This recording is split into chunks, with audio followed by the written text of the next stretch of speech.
Ah, yes, day in the life videos of software engineers. Feels like we're back in 2021 or something like that. But today I wanted to go over and review some of these day in the life videos after the fact of all the layoffs and the fact that you don't see these videos around anymore. I thought it'd be a cool hit of nostalgia and a cool perspective coming from someone who's worked in the industry. If you guys are wondering how realistic the actual day in the life videos used to be, or whether or not they're still realistic now, I should be able to give you a decent idea. So let's hop into the first one. So this one's on TikTok, and it looks like she is a software engineer at Amazon, and she's in person.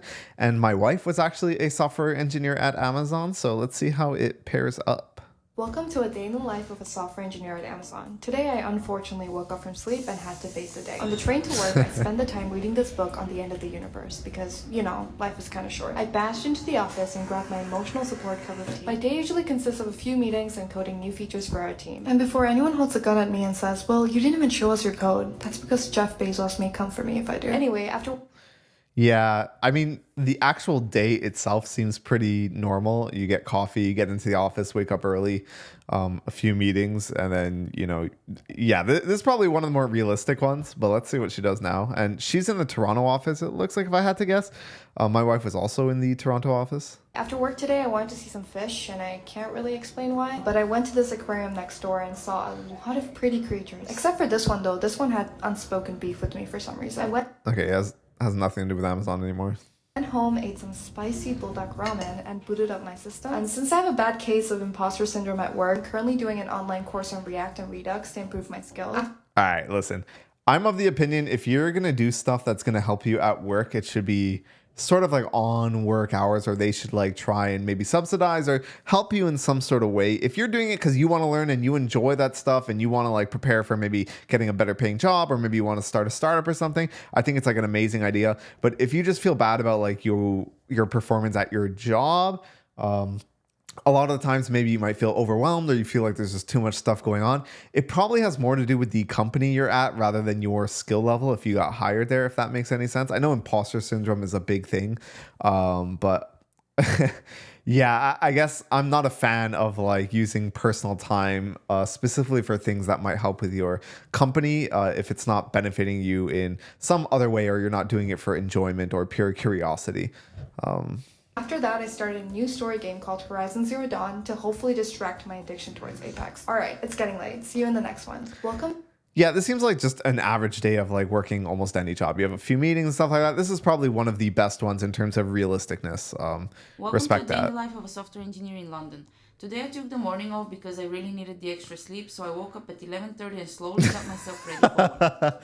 By the way, a lot of the times, like depending if you are remote, and it sounds like she is remote, you will be able to, depending on the company, you can wake up like whenever your earliest meeting is. Sometimes I used to like wake up whenever my earliest meeting was, which might be 11 o'clock. So some days I might wake up at 11.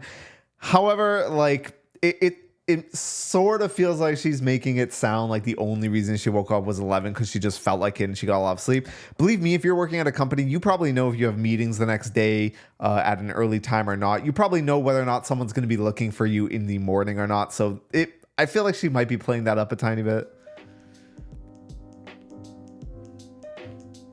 Oh, is she going into the office? On my way to work, I picked up my favorite salad Oh, well, that's interesting. for lunch and cycled to the office. I got there at 1 p.m. and had my lunch at my desk while checking emails. She got there at 1. Let's see how long she stays, I guess. I got a drink and spent a couple of hours coding without interruption, which was really nice. Late in the afternoon, I had my only meeting of the day, which was a catch-up with a new graduate I'm mentoring, but we were interrupted by a fire alarm and the whole office got evacuated, which was quite a cold experience. Somehow we ended up in the next door pub for a cheeky drink to cope with the stress. After work, I had dinner with friends. We Okay, it looks like she got home pretty late. It was pretty dark. decorated their Christmas tree, which turned out absolutely gorgeous, and we played some games. And I ended the day with a 40-minute cycle back home, which was very pleasant but freezing again. I did some editing and I went to bed. Thanks for watching. Yeah, so this one's not that realistic. I mean, there are companies where you can get away with doing stuff like that, like coming into the office at 1. I don't know, as like a junior or even like maybe a senior engineer, that sounds a bit tough to me to pull off, and only having one meeting, and that one meeting is just a catch up with some person. It's not very realistic. This is probably like an outlier day. I wouldn't base your assumption of what a software engineering day is at all based on this video. I don't think it's very realistic. All right, and we have the next one.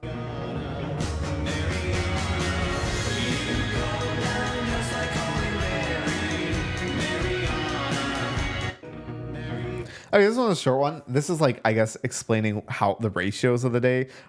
It really depends on the company, by the way. So like one of my friends works at a publicly traded company, and that publicly traded company, the majority of his time spent, even he's a senior software engineer, so it's a bit different than a regular software engineer, but his day is almost like maybe 80% meetings and like 15% talking to people on Slack and maybe 5% coding. So it's going to vary heavily on the actual company itself. So these ratios can sometimes be misleading unless you know what company you're going to be at and exactly which team you're going to be at, because teams differ very widely across a company as well. So that's why you might read some Glassdoor reviews about a company being great, and then you get to that company and it is garbage. And that has to do a lot with the team you might be on or the department you're in. Here's my day in the life of a software engineer working remotely on the East Coast. I got up early today, so I worked out before my first meeting. Nice. Had stand up at 10 a.m., showered, got dressed, headed to downtown Jersey City to a local coffee shop just to have a nice scenic view while I work, especially since it's so beautiful today. Got a burrito from a food truck.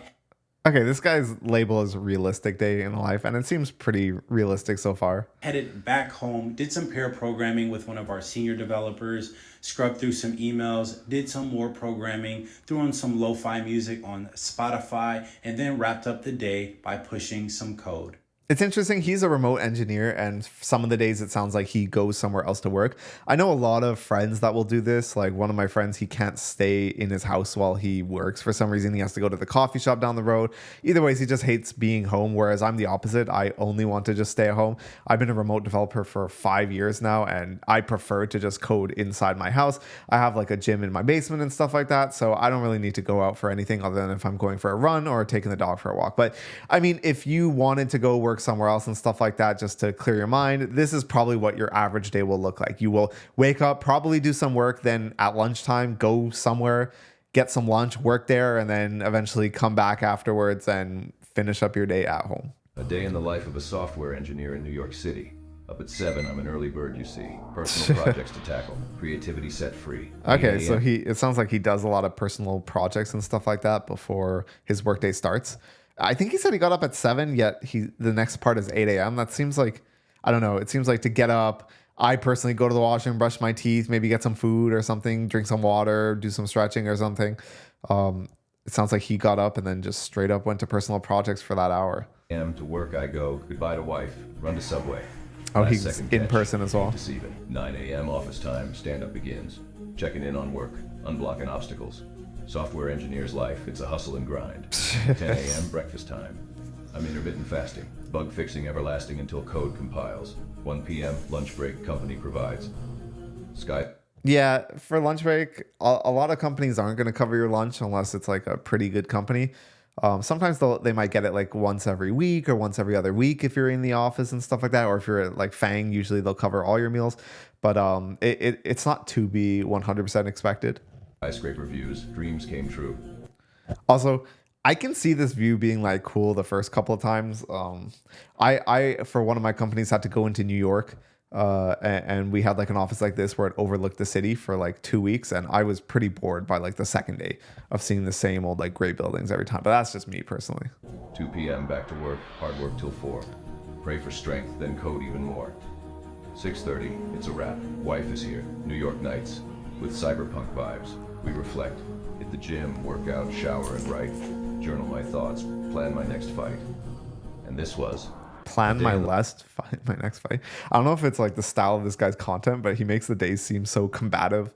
Like, you know, like grind and be a coder and like plan the next like 5 years of, you know, the grinds, I don't know, Sigma grind set type of vibes. Hi, I'm Will, and I'm a software engineering intern at JP Morgan. Oh, so this guy's an intern. So funny story. I was actually an intern at the company I ended up going full time in Silicon Valley, the first company I went full time with.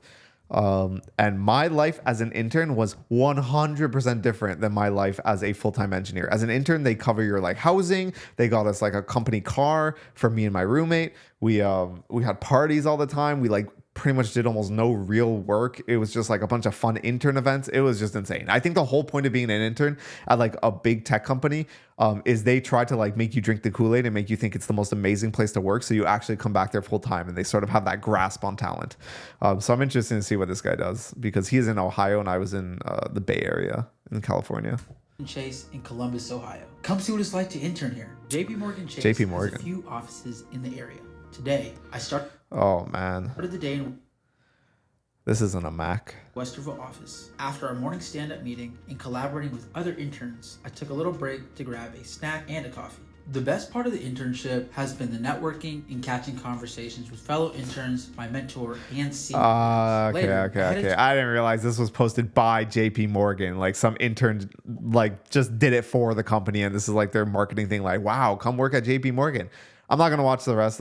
Maybe I'll watch it. It sounds like it's done anyways, but to meet up with some this is almost like one giant ad, by the way.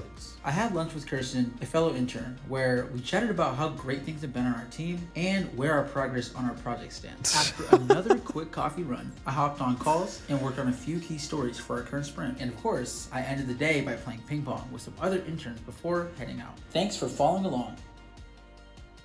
Jesus. Yeah, compared to like, okay, this is probably a fair experience, and it's probably like very middle of the road. It sounds like, I don't know, JP Morgan's just trying to put out an ad of how great it is to work there and stuff like that.